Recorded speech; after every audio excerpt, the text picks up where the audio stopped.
Hey everyone, and welcome to Almost Cancelled. I am Peter, and as you can clearly see on the screen, that is Tim. We are going to talk about Ash vs. Evil Dead Season 3, Episode 3. It's called Apparently Dead. Full spoilers for the episode, as always. Where to begin?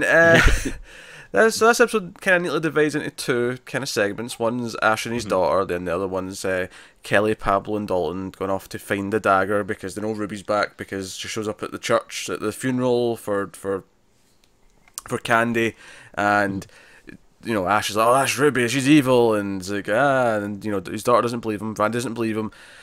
So they go off to try and find the dagger back where the cabin was. So they go off on that little adventure. Meanwhile, Ash is kind of trying to win over Brandy, which is very difficult given in the first 5 minutes of this episode, in which he's like, because she kind of agrees, oh, you know, the guidance counselor offered for me to stay with her for a while, and obviously there's a little joke where Ash told her she had to give him $50 a week to stay with him. But he's like, and he kind of convinces her, and she's like, oh, maybe I should give you a second chance. You know, my mum did, the town did, why not? And he finds out that there's an open casket. He's like, oh, is that a good idea? Like, the noggin's maybe not quite there. He's like, oh no, she's been reconstructed. Son of a bitch! And he actually goes through and he grabs a fork and he's like prodding at her. And we get a ridiculous sequence of him fighting the deadite mother inside the casket. Lots of innuendo as per usual. He literally has to decapitate her with a photo frame, which he kind of slices through her neck with, and we get that silly ending to that. However, honestly, the highlight of all this for me was the gut-busting laughter I was giving out as Ash was getting out of the coffin during the funeral, as the eulogy was being given, and the head rolling out, and then everyone screaming as he picks up the head again and puts it back in, and the photograph with the blood all over it, and all of it. Hilarious. Yeah, I have so many questions about like the first half of this episode. I mean, number one being, like, they kind of make it seem like, oh, like, if her head's back on, like, she can come back to life. But, I mean, we've seen headless deadites before. Like, yeah, still be alive, yeah. Yeah, that's, so that kind of, like, I don't know, it's not that big a deal, but that kind of, like, I'll give them some credit, because Ash doesn't treat it like it's an exact science, because he just prods her with a fork to check. He's like, I can never be too careful with you deadites. I mean, yeah. You know, but yeah, it's a fair point. It's a fair point. The other thing is, and I might have asked this like last episode too, but like, does the town know about like deadites and stuff? Because I think it's Ash bursting out of a coffin, like covered in blood, with like clearly the woman's like face is like demonized at that point. Like, I think it's kind of like, they have an idea that something goes on, but they don't want to know about it, so they don't ask questions, and they just turn, you know, they're willfully ignorant. So the sight of this is still shocking to them. But no, almost everything in this episode that made me laugh was something horrible happening to or in front of Brandy, and Brandy's reaction to said horrible thing. Obviously, the getting out the casket during the eulogy was the big thing. All of that stuff. He's like, "You're doing a fine job, kiddo." And Ash just sits down in the seat, you know, even though he's covered in like pus and blood and whatever else. It's so great.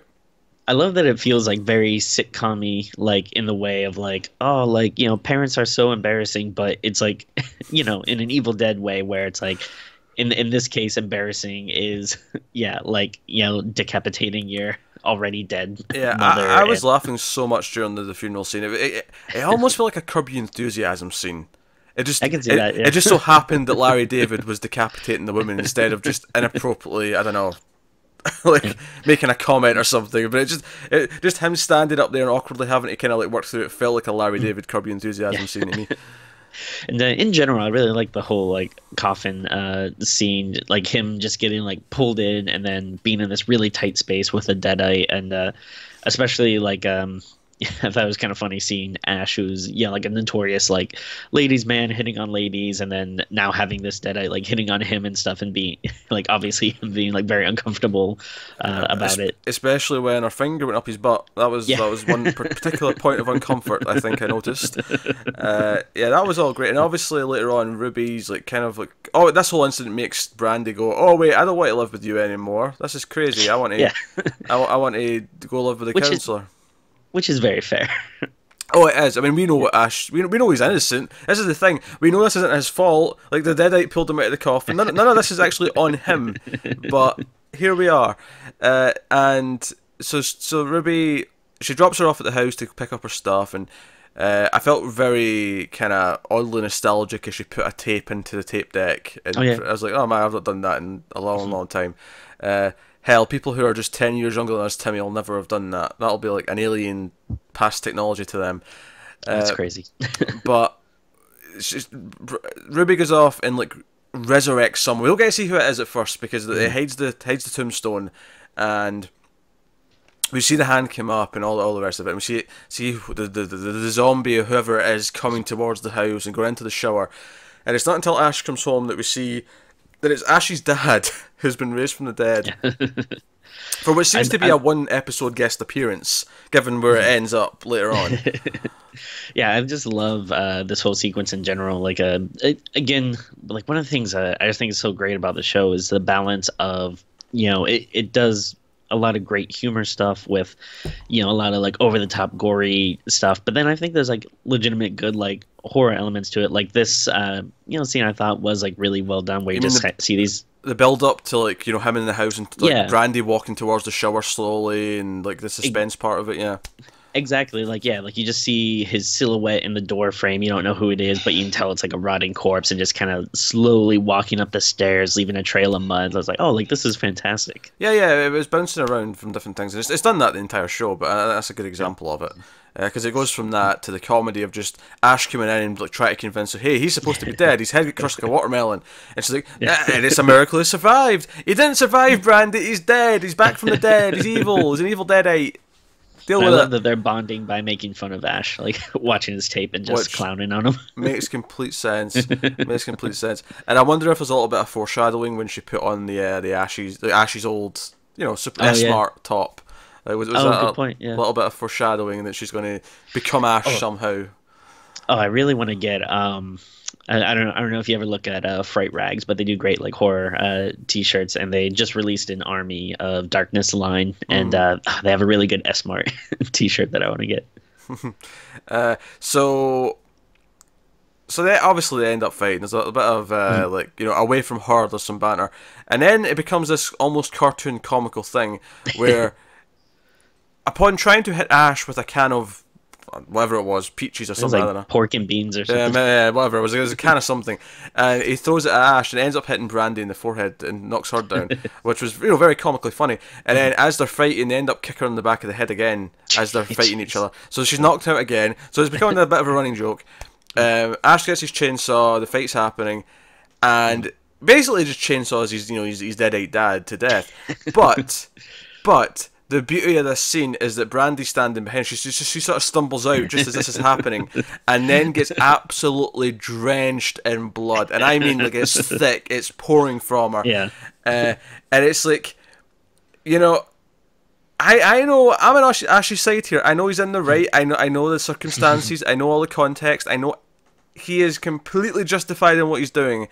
Yeah. But I cannot blame her for a second, or how bad this looks because the whole thing is she thinks, oh, he's actually just this crazy serial killer, and all this, and she just walks out, and to be fair, the dad doesn't look a deadite. He looks normal still. He's fighting Ash, but he doesn't look any different, and she just sees him be chainsawed in front of her. She's drenched in blood, and of course that leads to the little jokey cliffhanger where he's like, kids. Yeah. Oh yeah, and then the yeah, like when it actually ends, there's like a weird old-timey song about like parents complaining about kids. Yeah, sung by Bruce Campbell from the sounds of it. Yeah, it sounds like him, and then I think like a second chorus comes in with Lucy Lawless. It's like, oh, this is like really weird. Yeah, the middle-aged pair of the cast, notably, they're the ones singing that song. Interesting. But no, all that stuff with Brandy was great. I think I like that they're playing this, because ultimately there's going to be a nice big relief when she finally just kind of learns how this stuff works and understands why he's doing what he's doing. But in the meantime, it's actually really funny, like her reacting like a normal person, thinking he's a serial killer, and being freaked out by him chainsawing people, and knocking over her mum's decapitated head at the funeral, and just little things like that. Just kind of ridiculous. So it was a very comedy focused episode for me. I was laughing a lot during this one. Oh, definitely. Meanwhile, in the other side of the plot, though, that's kind of building things up, we had the other three go to where the cabin was to find the dagger, because Ruby's back. They're digging around.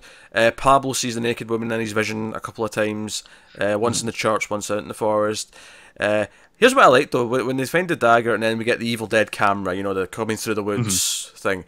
I actually really liked that as it's chasing Dalton. It actually kind of was like a small action sequence of him trying to like shoot it, and like it was because he sort of slid under the car at one point. I'm like, oh, this is actually. We've never actually done this before. Where there's like a proper like chase scene where they're doing like action dives and rolls and. I thought it was kind of a fun idea. It didn't last very long, but just for a moment, I was like, "Oh, I've never really seen that before with this camera." So that's pretty cool. I agree. It looked cool. I don't know if I missed something though. Is there a reason why everything was buried?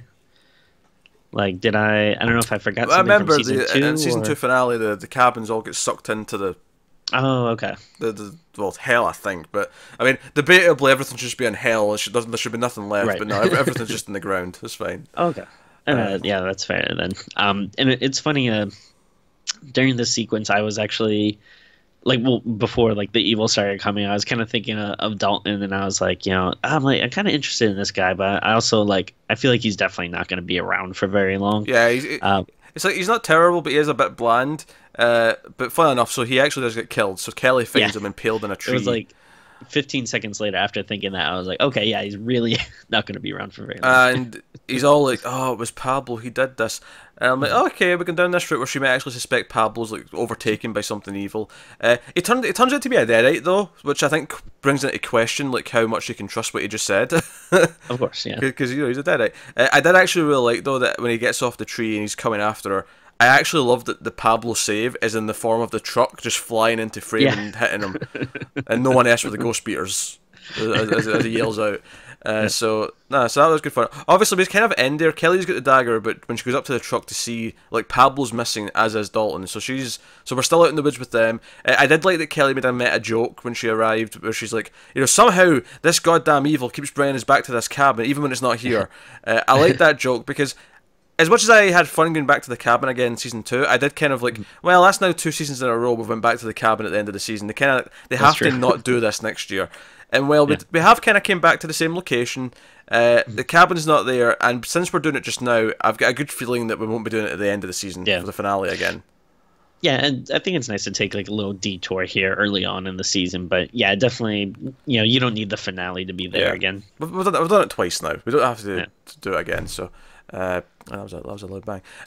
But yeah, so yeah, exactly. We don't have to do it again. So I think that's good. But that was the episode. That was a good fun episode. Yeah, it's good. It's kind of funny. Like it almost feels like a little more subdued, but it's like, well, I guess it's just because, the coming after the sperm fight, sperm bank fight in the first last episode, and the first episode had the music room scene. So, it was more having just someone chainsawed through the chest is more subdued on this show. That is absolutely true. But it was ramping up the comedy, and I think it pushed forward the relationship between Ash and Brandy a little bit. That's kind of ticking over. So that's pretty good. But so that was solid though. It's ticking over, and I think they're doing a good job of using Brandy as a plot device for drama without making her just be that. Like, 'cause she's still a character where I still think she's likable and funny. I mean, don't get me wrong, she's very much the straight man. She's reacting to all the craziness around her. But so far, that's been very entertaining. Because I think you run the risk of... if you remember the hit television show Buffy the Vampire Slayer, some people had a problem with Dawn when she first showed up because everything was revolving around her, but she wasn't necessarily that interested on her own. Certainly not at first. there's a risk of having that kind of feeling with her, and I feel like they're mostly avoiding it so far. Yeah, yeah, I've liked her so much, or I liked her, up to this point. I do kind of wonder, like, how long the joke is gonna be able to play out. Of like, yeah, it's like funny this episode, but like eventually, at some point, you're gonna want her to see the truth. Oh, of sure. everything. If I was to make a guess, I'd say episode 5. I think Yeah, halfway through the season, right. and obviously we're only on 25-minute episodes. I feel like the pacing's pretty good. I think we'll have that turning point in a couple of episodes' time, maybe. Maybe even next episode. They could do it next episode. I don't know. Yeah. But it'll be when she realizes her guidance council is actually this evil Ruby, the Dark One.